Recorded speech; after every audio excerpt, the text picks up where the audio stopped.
Hi everyone, welcome back to my YouTube channel. आज हम लोग पढ़ने वाले हैं क्लास 6 ज्योग्राफी का चैप्टर 5, जिसका नेम है मेजर डोमेन्स ऑफ द अर्थ।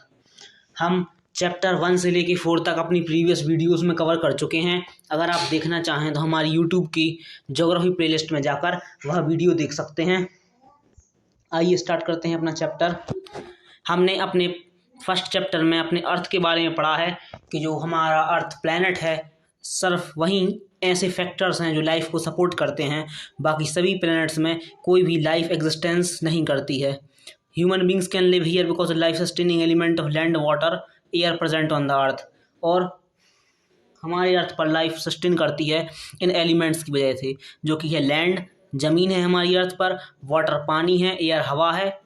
और इस वजह से जो हमारी लाइफ वह सस्टेन करती है अर्थ पर।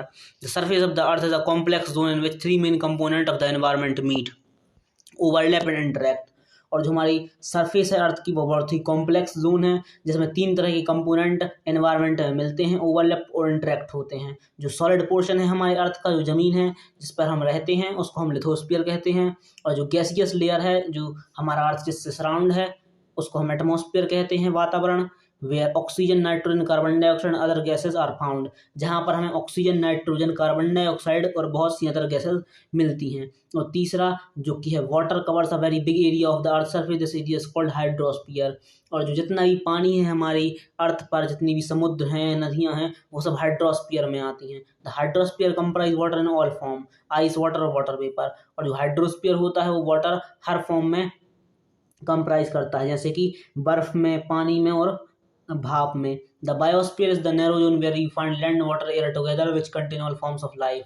और जो बायोस्फीयर होता है, ये तीनों कंपोनेंट को अगर हम मिला दें, लिथोस्फीयर, एटमॉस्फेयर और हाइड्रोस्फीयर, जब ये तीनों मिल जाते हैं एक नैरो जोन में, तो उसको हम बायोस्फीयर बोलते हैं। जो हमारा एनवायरनमेंट होता है उसको हम बायोस्फीयर बोलते हैं, जिसमें हमारी लाइफ सस्टेन करती है। और वर्ल्ड ओरिजिन में जो हमें पिंक कलर का बॉक्स दिया हुआ है, इसमें भी ग्रीक लैंग्वेज में लिथोस का मतलब होता है पत्थर, एटमॉस का मतलब होता है वेपर, और वाटर का मतलब, और हाइड्रोस का मतलब होता है वाटर, और बायोस का मतलब होता है लाइफ। लिथोस्फीयर अभी हमने बात की। जो सॉलिड पोर्शन होता है अर्थ का, उसको हम लिथोस्फीयर कहते हैं, जिसमें कि हमारे पूरे रॉक्स आते हैं अर्थ क्रस्ट के, जो ज़मीन पर जितने भी पत्थर होते हैं, और जो थिन लेयर होती है सॉइल की, जिसमें न्यूट्रिएंट एलिमेंट्स होते हैं, जो ऑर्गेनिज्म उसमें होते हैं, वह सस्टेन करते हैं उस लेयर में। There are 2 main division of the earth surface, the large land mass are known as continent, huge water bodies are called ocean basins. हमारे लिथोस्फीयर में 2 मेन डिवीजन्स हैं अर्थ सरफेस पर। फर्स्ट है जो बड़ा लैंड मास है continents का, और दूसरा जो ह्यूज वाटर बॉडीज का लैंड मास है, उसको हम ओशियंस बेसिन्स कहते हैं। और जितने भी ओशियंस हैं हमारे वर्ल्ड पर, वह एक दूसरे से कनेक्टेड हैं। Are all the land mass connected with one another, सभी जो लैंड मास है वह भी एक दूसरे से कनेक्टेड हैं। The level of sea water remain same everywhere, elevation of land is measured from the level of sea which is taken as 0। और जो लेवल होगा सी वाटर का, वह हम लैंड की एलिवेशन, ऊंचाई से नापते हैं। आप ये देख सकते हैं, हमें फिगर दिया हुआ है 7 कॉन्टिनेंट्स का। The highest mountain peak Mount Everest is 8,848 metre above the sea level. और जो हाईएस्ट माउंटेन, जो पहाड़ की चोटी है दुनिया में, वह है माउंट एवरेस्ट की, जो कि 8,848 मीटर्स ऊंचा है सी लेवल से। और जो ग्रेटेस्ट डेप्थ है, सबसे ज़्यादा गहराई है 11,022 मीटर्स की, वह रिकॉर्ड हुई है मरियाना ट्रेंच में, जो कि पैसिफिक ओशियन में लोकेटेड है। और जो हमें ब्लू कलर का बॉक्स दिया हुआ है डू यू नो का, इसमें हमें ये बता रहे हैं, जो कि एडमंड हिलेरी हैं न्यूजीलैंड के, और तेंजिंग नोर्गे शेर्पा इंडिया के, इन्होंने सबसे पहले माउंटेन पीक माउंट एवरेस्ट पर चढ़ाई की थी। ये लोग गए थे 29 मई 1953 को। और जुनको तेवई जापान की जो पहली महिला थी, वह रीच द समिट, और वह पहली महिला थी जो समिट में गई थी 16 मई 1975 को। The first Indian woman to climb the highest peak on 23 May 1854 और बचेंद्री पाल। और जो पहली महिला थी भारत से जिन्होंने हाईएस्ट पीक माउंट एवरेस्ट की चोटी पर चढ़ाई की थी, वह थी बचेंद्री पाल, जिन्होंने 23 मई 1984 को वह चढ़ाई करी थी उनने माउंट एवरेस्ट की। कॉन्टिनेंट्स मतलब होते हैं महाद्वीप। हमारे अर्थ पर 7 मेजर कॉन्टिनेंट्स हैं, जो कि सेपरेट हैं लार्ज वाटर बॉडीज से, जो सबसे बड़ा है वह Asia, Europe, Africa, north America, south America, Australia और अंटार्कटिका। आप ये पिछला मैप देखेंगे, आपको इसमें सभी जो कॉन्टिनेंट्स हैं उनकी लोकेशन दी हुई हैं। तो Asia is the largest continent.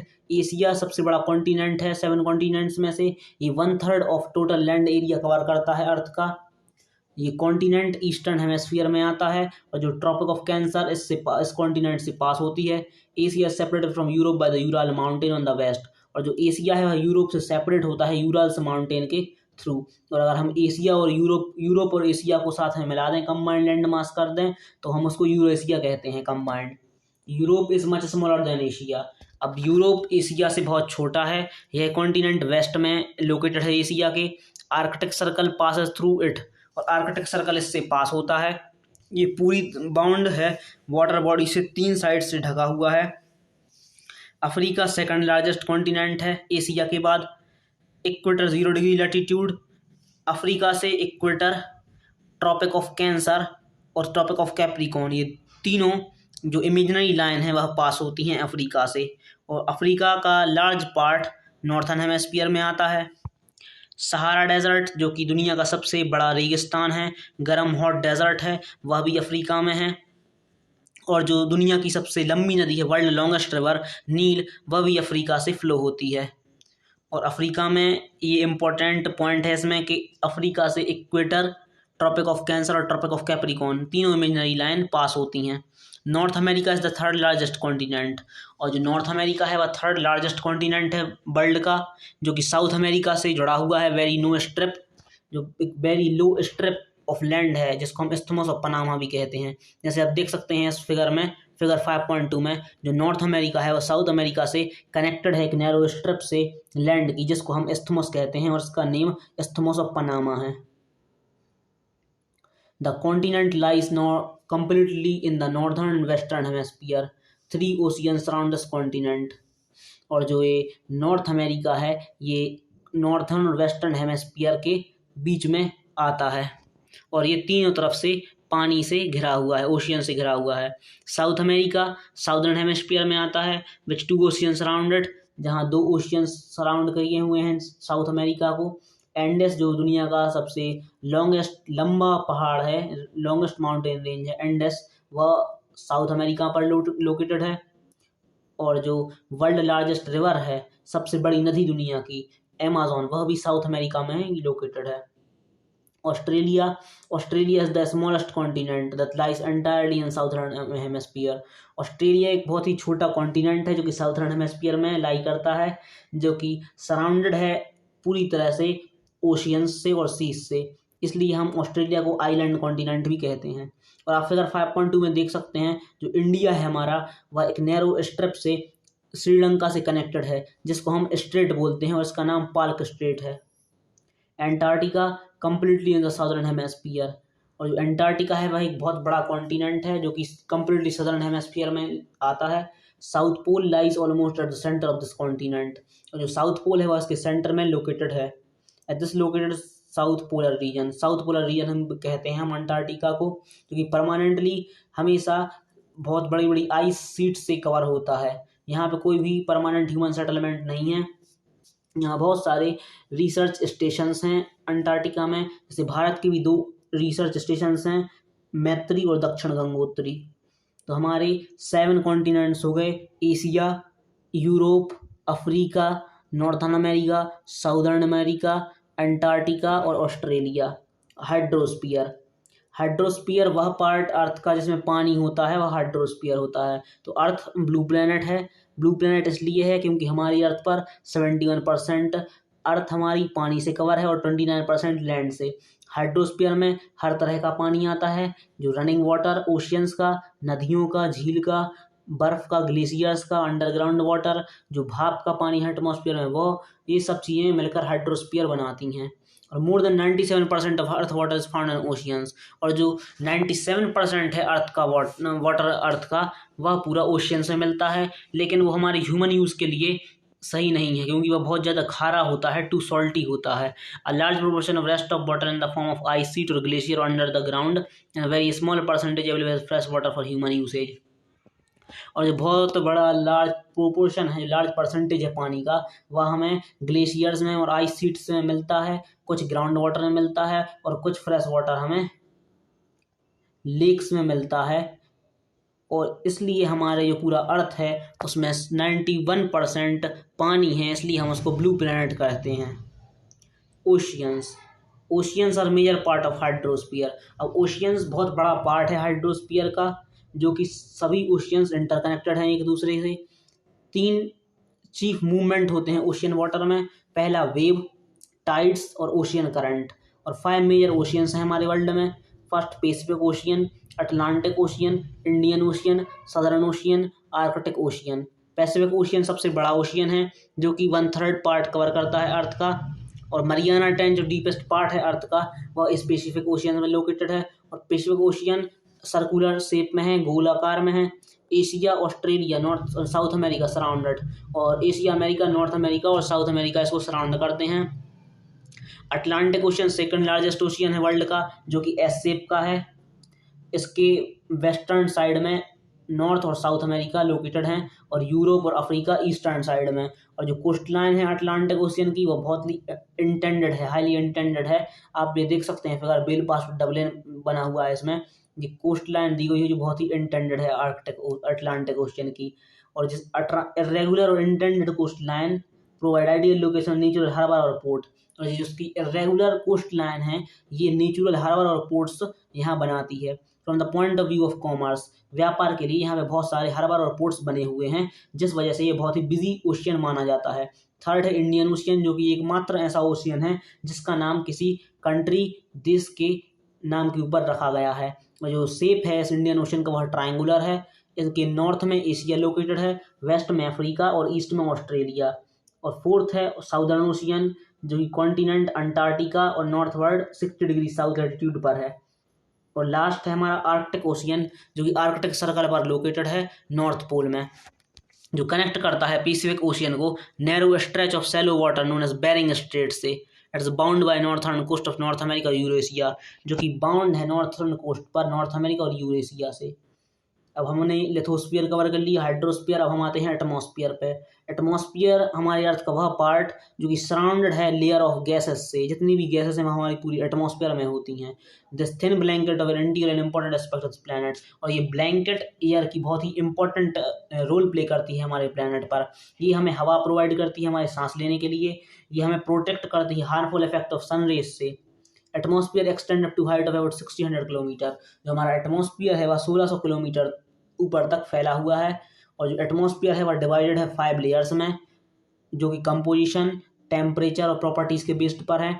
This layer starting from earth surface are called troposphere. और जो लेयर स्टार्ट होती है अर्थ सरफेस से, पहली उसको हम ट्रोपोस्फियर कहते हैं, फिर स्ट्रेटोस्फियर, फिर मीजोस्फियर, फिर थर्मोस्फियर और सबसे ऊंची exosphere. Atmosphere is compose mainly of nitrogen oxygen. Atmosphere है और मेनली नाइट्रोजन और ऑक्सीजन से बना हुआ है, which make up about 99% of clean dry air। 99% clean dry air है। नाइट्रोजन 78% है हमारे एटमॉस्फेयर में, ऑक्सीजन 21%, और जो अदर गैसेस हैं कार्बन डाइऑक्साइड, आर्गन और अदर गैसेस वह 1% है वॉल्यूम में। ऑक्सीजन हम ब्रेथ करते हैं और नाइट्रोजन हेल्प करती है प्लांट्स, लिविंग ऑर्गेनिजम्स की ग्रोथ में। Carbon dioxide through present in minute amount, carbon dioxide बहुत छोटे अमाउंट में प्रेजेंट है, जो कि इंपॉर्टेंट है हीट को एब्जॉर्ब करने के लिए, रेडिएट करने के लिए अर्थ को, thereby keeping the planet warm. It also essential for the growth of plant. और ये carbon dioxide growth of plants के लिए भी एसेंशियल है। Density of atmosphere vary with it height. जो डेंसिटी होती है एटमॉस्फेयर की वह बदलती है हाइट के अनुसार। अगर जितना ज़्यादा हम ऊपर जाएंगे, मैक्सिमम हाइट पर जाएंगे, तो उतना जो एयर की डेंसिटी है वह कम होती जाएगी। The climber experience problem. अगर कोई भी जो चढ़ाई करते हैं, क्लाइंबर्स होते हैं माउंटेन्स पर, वह अपने साथ ऑक्सीजन सिलेंडर लेके जाते हैं कि जितना ज़्यादा हम ऊपर जाते जाएंगे उतनी जो एयर की डेंसिटी है वह कम होती जाएगी, और जो टेम्परेचर है वह भी कम होता जाएगा ऊपर जाने। Air moves high pressure to lower pressure. और जो एयर होती है वह हाई प्रेशर से लो प्रेशर की तरफ भागती है। और जो moving air is known as wind. जो मूविंग एयर होती है उसको हम विंड बोलते हैं। Biosphere the domain of life. और जो बायोस्फीयर है डोमेन ऑफ लाइफ, बायोस्फीयर एक नैरो जोन है, कॉन्टैक्ट बिटवीन लैंड, वाटर और एयर। और आप इस फिगर में देख सकते हैं कि लिथोस्फीयर, हाइड्रोस्फीयर और एटमॉस्फेयर, ये तीनों चीज़ें ओवरलैप इंटरेक्ट हो गई तो ये नैरो जोन में ये बन जाता है हमारा पूरा बायोस्फीयर, जो कि रिप्रेजेंट करता है लैंड, वाटर और एयर को। और इस जोन में लाइफ होती है, प्लैनेट एग्जिस्ट करता है इस बायोस्फीयर में। There are several species organism with vary in size from microbes and bacteria to huge mammals. बहुत से ऑर्गेनिजम्स होते हैं इसमें जो कि बहुत उनकी साइज वेरी करती है, छोटे माइक्रोब से लेके बड़े बड़े मैमल्स तक होते हैं। और जितने भी लिविंग ऑर्गेनिजम्स हैं वह सभी एक दूसरे से लिंक होते हैं और इस बायोस्फीयर में अपना जो उनका लाइफ है उसको सर्वाइव करते हैं। Organism in the biosphere divide into plant kingdom और एनिमल किंगडम। जितने भी ऑर्गेनिजम्स हैं इस बायोस्फीयर में उनको 2 कैटेगरी में डिवाइड किया गया है। प्लांट किंगडम जिसमें पूरे प्लांट्स आते हैं और एनिमल किंगडम जिसमें पूरे एनिमल्स आते हैं। 3 डोमेन्स हैं अर्थ के जो कि इंटरेक्ट होते हैं एक दूसरे से इस बायोस्फीयर में, जैसे कि cutting of forest for fulfilling need of would, clearing land for agriculture, may lead to fast removal of soil from slopes। अगर हम कोई भी जंगल को काट रहे हैं अपनी नीड्स को फुलफिल करने के लिए, लकड़ी लेने के लिए, और हम एग्रीकल्चर लैंड को क्लियर कर रहे हैं तो वह कहीं ना कहीं हमारी जो अर्थ की सॉइल है उसको भी हटा रही है। सिमिलरली अर्थ सरफेस में भी change natural calamities like earthquake, और जो अर्थ है उसका जो बैलेंस है वह बिगड़ रहा है, इस वजह से नेचुरल कैलेमिटीज हैं जैसे कि भूकंप वह आने लगते हैं। There could be submergence of land, अगर पानी कहीं पर हाई टाइड हो रही है तो पानी जो लैंड है हमारी वह उस पानी की वजह से दब जाती है और पानी हमारी धरती पर आ जाता है, जिससे कि हमारी जो धरती है वह डूब जाती है, सबमर्ज हो जाती है। इस केस में सुनामी आती है जो कि पार्ट ऑफ अंडमान निकोबार को सबमर्ज कर देती है, डुबा देती है पानी में कभी कभी। Discharge of waste material to lake and river make the water unstable for human use और damage other form of life. और हम जो गंदा पानी डिस्चार्ज करते हैं अपनी नदियों में, जो हमारी फैक्ट्रीज से जो थर्मल पॉल्यूशन होता है, जो वाटर पॉल्यूशन होता है, वो हमारे जो डैमेज करता है हमारी लाइफ फॉर्म को। एमिशन होता है जो इंडस्ट्रीज से, थर्मल पावर प्लांट से, गाड़ियों से, वो पॉल्यूट करते हैं एयर को। कार्बन डाइऑक्साइड बहुत ही इंपॉर्टेंट कॉन्स्टिट्यूएंट है एयर की। अगर कार्बन डाइऑक्साइड बढ़ेगी तो ग्लोबल टेम्परेचर भी बढ़ेगा, जिससे कि तापमान बढ़ेगा और ग्लोबल वार्मिंग को इनवाइट करेगा। There is thus a need to limit the use of resources of the earth to maintain the balance of nature between the domains of the lithosphere, atmosphere और हाइड्रोस्फीयर। और इस वजह से हमें यह ज़रूरत है कि हमें लिमिट लगानी होगी अपने रिसोर्सेज को कम करने के लिए। हमें एक्सप्लोटेशन कम करना होगा नेचर का, और हमें बैलेंस बना के रखना होगा नेचर के बीच में और अपने डोमेन्स के बीच में, लिथोस्फीयर, एटमॉस्फेयर और हाइड्रोस्फीयर के बीच में। तभी हमारा बायोस्फीयर है जब वो हेल्दी रहेगा और हम जो हमारा इकोलॉजिकल बैलेंस है वो बना रहेगा। तो thanks for watching this video guys.